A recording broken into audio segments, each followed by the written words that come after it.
السلام علیکم ویورز، میرا نام عطاء الرحمن اور آپ دیکھ رہے ہیں عطاء بخاری یوٹیوب چینل۔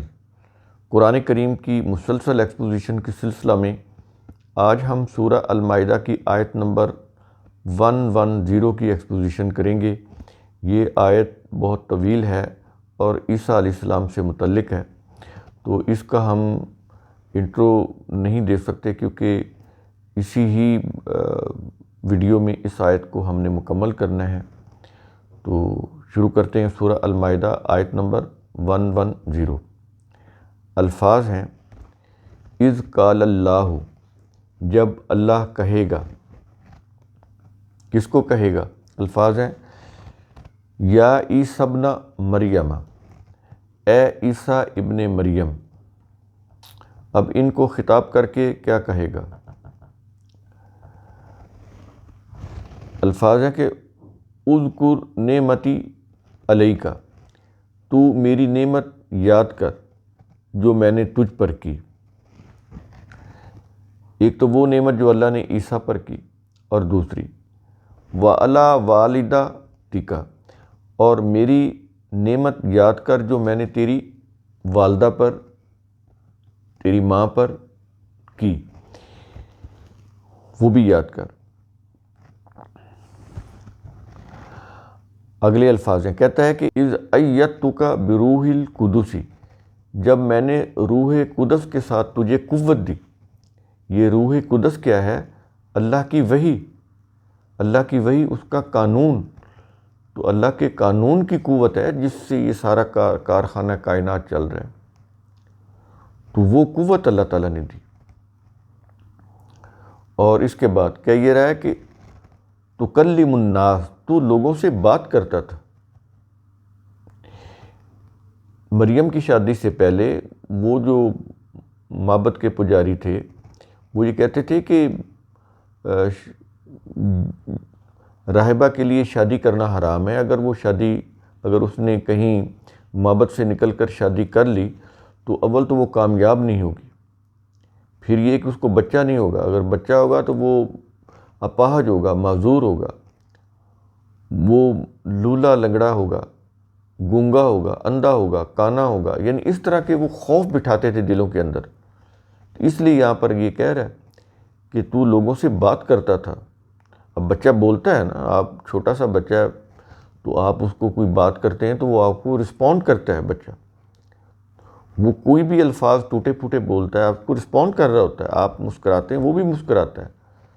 اگر آپ اس کو جھڑک دیں تو وہ بچہ رونے لگ جائے گا۔ تو یہ چیزیں ہیں۔ کہتا ہے کہ تو لوگوں سے بات کرتا تھا، اور آگے بتا رہا ہے، کہتا ہے فی المہدی، گہوارے میں بھی، گہوارے میں، یعنی جیسے عام صحت مند بچے بات کرتے ہیں، بولتے ہیں نا بچے چھوٹے، بے شک وہ ٹوٹے پھوٹے الفاظ بولتے ہوں، ماں کہتے ہوں، پا کہتے ہوں، ماما کہتے ہوں، ماں کہتے ہوں، وہ الفاظ بولتے ہیں، تو اس کا مطلب بچہ بولتا ہے۔ بڑا ہو کر وہ پھر بامانی الفاظ بولنے لگ جاتے ہیں۔ تو یہاں پر مہدی یعنی گہوارے میں بچہ باتیں کرتا ہے۔ اگر آپ کا بچہ نہ بولے، آپ کی باتوں کو رسپونڈ نہ کرے تو آپ کو پریشانی لگ جائے گی۔ یہ وہ والی بات ہے، قرآن کریم اس کی بات کر رہا ہے کہ جیسے بچے بات کرتے ہیں گہوارے میں، جھولے میں، چھوٹی عمر میں، تو کہتا ہے ایسے تو لوگوں سے بات کرتا تھا۔ اور یہ تو گہوارے کی بات ہو گئی نا، چھوٹی عمر کی، اور آگے بڑی عمر کی بات کر رہا ہے۔ کہتا ہے وَقَہْلًا، یہ الفاظ ہیں، پہلے فی المہدی آیا، اب آ گیا وَقَہْلًا۔ یہ کہلن ہوتا ہے جوانی یا پختہ عمر میں بھی، یعنی تو جب جوانی یا پختہ عمر کو پہنچا اس وقت بھی تم باتیں کرتا تھا، یعنی تو کبھی گونگا نہیں تھا۔ یہ عیسیٰ علیہ السلام کو کہا جا رہا ہے۔ یہ اللہ کے انعامات، ان میں سے یہ چیزیں بتائی جا رہی ہیں، وضاحت کی جا رہی ہے۔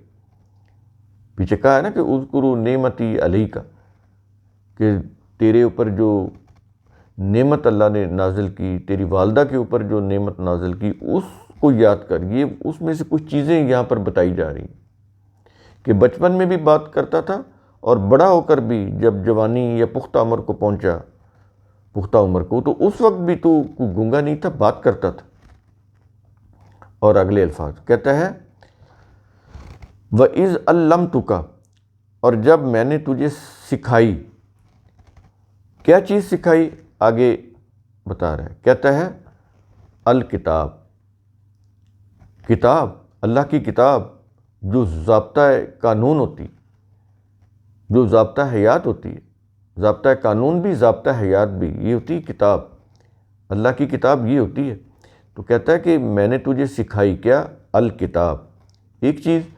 اور دوسرے نمبر پر کیا یہ رہا ہے کہ والحکمت، اور حکمت، حکمت ہوتی ہے قانون کی غرض و غایت، وجہ و مقصد، یعنی جو کچھ کتاب کے اندر جو ضابطۂ قانون دیا گیا ہے اس کا وجہ، اس کا مقصد کیا ہے، اس کی غرض و غایت کیا ہے، کہتا ہے وہ بھی ہم نے سکھائی۔ یہ حکمت میں آ جاتی ہیں چیزیں۔ قانون وہ تو آ گیا نا کتاب کے اندر، حکمت میں آ گیا اس قانون کی غرض و غایت اور وجہ و مقصد، کہتا ہے یہ بھی ہم نے سکھائی۔ اور اس کے بعد تیسرے نمبر پر کہتا ہے کہ والتورات، اور تورات، تورات قانون کو بولتے ہیں۔ اور چوتھے نمبر پر کہہ رہا ہے، کہتا ہے کہ والانجیل، اور انجیل، انجیل کہتے ہیں خوشخبری یا بشارت، بشارت کو، وہ اچھی بھی ہو سکتی ہے، بری بھی ہو سکتی ہے، بشارتیں، تو بشارت، اس کے لیے یہ انجیل کا لفظ ہے۔ قرآن میں یہ ساری چیزیں ہیں، قرآن میں انجیل بھی ہے، تورات بھی ہے یعنی قانون بھی ہے، بشارت بھی ہے، حکمت بھی ہے، یہ ساری چیزیں آ جاتی ہیں۔ یہاں پر الگ الگ صفات بتائی جا رہی ہیں۔ تو کہتا ہے کہ اور انجیل، یہ چار چیزیں ہو گئی نا۔ اس کے بعد یہ چار چیزیں گنانے، یہ بھی اللہ کی نعمتیں ہیں جو اللہ تعالیٰ نے عیسیٰ پر کی۔ اس کے بعد کیا یہ رہا ہے وَإِذْ تَخْلُقُ مِنَ الطِّينِ، اور جب تو مٹی گارے سے بناتا تھا۔ اب یہ تمثیلی انداز ہے، قرآن کریم کے اندر زیادہ تر تمثیلی انداز بیان ہوا ہے۔ اس کا اگر آپ لفظی ترجمہ کریں گے، لٹرل میننگ کریں گے تو میننگ غلط ہو جائیں گے۔ اور جب تو مٹی گارے سے بناتا تھا، کیا کہتا ہے کہیئۃ الطیر، پرندہ کی شکل کی مانند۔ اب یہ تمثیلی انداز ہے، پرندہ کی شکل کی مانند تو مٹی گارے سے بناتا تھا، مطلب کیا ہے؟ مردہ قوم کو زندہ قوم کی مانند بناتا تھا۔ یہ قوم مردہ ہو چکی تھی، اللہ کے قوانین کو فراموش کر چکی تھی، اخلاقیات کو وہ بالکل چھوڑ چکی تھی، ان کے یہاں کوئی اخلاقیات نہیں تھی، کوئی قانون کی پاسداری نہیں تھی، مردہ قوم بن چکی تھی۔ تو مردہ قوم کو زندہ قوم کی مانند بنانا، یہ ہے یہاں پر اس کی میننگ۔ اور کس کی روح سے؟ اگلے الفاظ ہیں، کہتا ہے بِإِذْنِی، میرے قانون کے مطابق۔ ظاہر ہے اللہ کے قانون کے مطابق ہی کسی مردہ قوم کو زندہ قوم بنایا جا سکتا ہے۔ یہاں پر قوموں کی زندگی اور موت کی بات ہو رہی ہے۔ انبیاء مٹی گارے لے کے پرندے نہیں بناتے تھے۔ کبھی سوچئے گا، اگر یہ لفظی معنی لینے ہیں تو اس کا مطلب یہ ہوا کہ عیسیٰ جو تھے وہ مٹی گارے کے پرندے بناتے تھے اور ان میں روح پھونکتے تھے، وہ پرندے اڑنے لگ جاتے تھے۔ اس بات کا قوم کی ہدایت کے ساتھ کیا تعلق ہے؟ کیا اللہ نے اس لیے انبیاء کو بھیجا تھا کہ وہ مٹی گارے سے پرندوں کی شکل بناتے اور ان میں پھونکیں اور وہ اڑتے ہوئے پرندے بن جائیں؟ کیا یہ کام تھا، یہ فریضہ تھا انبیاء کا یا عیسیٰ علیہ السلام کا؟ کسی نبی کو یہ چیزیں نہیں دی گئیں۔ اللہ نے اپنی کتاب دی، رہنمائی دی، اور اس کے مطابق پھر انبیاء نے لوگوں کو دعوت حق دی کہ ادھر آؤ، یہ جو پیغام ہے اللہ کا، اس کو سمجھو اور اس کے مطابق اپنی زندگی کا نظام بناؤ۔ انبیاء اس لیے آئے تھے، مٹی گارے سے پرندے بنا کے ان میں پھونک کے ان کو اڑانے کے لیے نہیں آئے تھے۔ انبیاء کا یہ منصب، یہ مقام نہیں تھا۔ ان کا بھیجنے کا مقصد لوگوں کی رہنمائی کرنا، ان کو ہدایت دینا، ان کو غلط راستے سے بچانا تھا، ان کو صحیح راستے پر ڈالنا تھا، ان کے لیے صحیح نظام تشکیل دینا تھا، ان کو مردہ قوم سے زندہ قوم بنانا تھا. یہ تھا مقصد، اور یہ سارا اللہ کے قانون کے مطابق ہوا. اور اگلے الفاظ ہیں، کہتا ہے فَتَنْفُخُ فِيهَا، پھر تو اس مردہ قوم میں نئی روح پھونکتا تھا. ہم آج بھی بولتے ہیں مثلاً کہ قائد اعظم نے مسلمانوں میں ایک نئی روح پھونک دی اور پاکستان مارز وجود میں آ گیا. یہ الفاظ ہم بولتے ہیں، انفیوز اے نیو اسپرٹ. یہ ہے پھر تو اس مردہ قوم میں نئی روح پھونکتا تھا. تو پھر اس سے کیا ہوتا تھا؟ کہتا ہے فَتَكُونُ طَيْرًا، تو وہ پرندہ ہو جاتا تھا. اب یہ لفظی میننگ ہے. کیا مطلب؟ کہ وہ مردہ قوم زندہ بلند و بالا ہو جاتی تھی. اللہ کے قوانین کی روح سے، اللہ کے ضابطوں کی روح سے عیسیٰ علیہ السلام نے اس قوم کو، اس مردہ قوم کو، بنی اسرائیل کی مردہ قوم کو زندہ قوم اور بلند و بالا قوم بنا دیا. یہ چیز ہے، یہ چیز کہی جا رہی ہے، تمثیلی انداز ہے، اس کو آپ نے سمجھنا ہے. اور کیسے؟ کہتا ہے بِإِذْنِی. یہاں پر بھی وہی لفظ آ رہے ہیں، میرے قانون کے مطابق. پیچھے بھی کہا میرے قانون کے مطابق، اب بھی یہی کہا جا رہا ہے کہ یہ سب کچھ عیسیٰ نے جو بھی کیا میرے قانون کے مطابق کیا، جو میری کتاب کے اندر تھا، اسی کو فالو کرتے ہوئے، اسی کے اوپر لوگوں کو، اپنے حواریوں کو اپنے ساتھ ملا کر ان کو بھی عمل کراتے ہوئے. اور اس کے بعد الفاظ ہیں، کہہ یہ رہا ہے وَتُبْرِئُ، اور تو اچھا کر دیتا ہے. کس سے؟ وحی کی تعلیم سے. وَتُبْرِئُ، اور تو اچھا کر دیتا ہے وحی کی تعلیم سے. بِإِذْنِی، میرے حکم کے، میرے قانون کے مطابق، میری وحی کی تعلیم کی روح سے اچھا کر دیتا تھا. کسے اچھا کر دیتا تھا؟ کہتا ہے کہ الاکمہ، اندھے کو. یہاں پر اندھا فزیکلی، یہ بلائنڈ نہیں، فزیکلی جو اندھا ہوتا وہ نہیں، عقل کا اندھا، جاہل. اکمہ سے یہ مراد ہے. آج ہم یہ بولتے ہیں کہ وہ عقل کا اندھا ہے. یہ الفاظ ہیں، یہ تمثیلی انداز ہے قرآن کا. اندھے کو اچھا کر دیتا تھا، یعنی جاہل کو، عقل کے اندھے کو ٹھیک کر دیتا تھا. اور آگے والابرص، اور برس زدہ، برس زدہ یعنی کوڑ مغز، بری خصلت والے کو. تشبیہ انداز ہے، تمثیلی انداز ہے. یہ برس کی بیماری ہوتی ہے نا، اس سے مراد یہ نہیں ہے. برس زدہ یعنی جو کوڑ مغز ہم بولتے ہیں، کوڑ مغز، یہ کوڑ، یہ برس جو ہے اسی کو ہم کوڑ بھی بولتے ہیں نا. کوڑ کی بیماری، برس کی بیماری، یہ سواد کے ساتھ ہے برس. تو کوڑ مغز یہ ہے اس کے معنی. لوگ کوڑ مغز خصلت کے ہوتے ہیں نا، ہم بولتے ہیں کہ وہ بڑی کوڑ مغز خصلت کا حامل ہے، وہ بڑا کوڑ مغز ہے. تو کہتا ہے کہ ان کو ٹھیک کر دیتا تھا. کس سے؟ اللہ کے قانون کی روح سے، اس کے ضابطوں کی روح سے، اس کی جو تعلیمات ہیں وہی کی، اس کی روح سے. تو پھر یہاں پر وہی لفظ آ رہا ہے، کہتا ہے بِإِذْنِی، میرے قانون کے مطابق. وہ بار بار یہ کہہ رہا ہے میرے قانون کے مطابق، یعنی کہ جتنا بھی یہاں پر چیزیں بتائی جا رہی ہیں اس میں بار بار یہی چیز کہی جا رہی ہے کہ میرے قانون کے مطابق عیسیٰ نے ایسا کیا. تو جب قانون کے مطابق ایک چیز ہو رہی ہو تو اس میں تو کوئی معجزہ یا ایسی چیز ہوتی نہیں، میریکل آ ہی نہیں سکتا. وہاں تو قانون آ گیا نا. جو کچھ ہوا ہے قانون کے مطابق ہوا ہے، قاعدہ اور قانون کے مطابق ہوا ہے. معجزہ میں تو قانون ہوتا ہی نہیں، سراسر قانون کے خلاف بات ہو رہی ہوتی ہے. سراسر کہ آپ آگ کو برف بنا دیں، اس میں یہ ایک معجزہ ہو گیا نا، اس میں قانون تو ہے ہی نہیں. تو عیسیٰ علیہ السلام نے ایسا کچھ نہیں کیا، جو کچھ کیا اللہ کے قانون کے مطابق کیا۔ تو قرآن کریم میں اللہ تعالیٰ بار بار بتا رہا ہے کہ عیسیٰ نے جو کچھ بھی کیا میرے قانون کے مطابق کیا، تو اس میں تو میریکل یا معجزہ آ ہی نہیں سکتا۔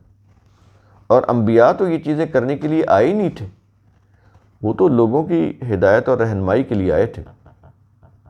اور اگلے الفاظ میں کہتا ہے وَإِذْ تُخْرِجُ الْمَوْتَى، اور جب تو مردہ لوگوں کو زندگی کی طرف نکالتا تھا، یعنی مردہ قوموں کو زندہ کرتا تھا، زندگی کی طرف لے کر جاتا تھا۔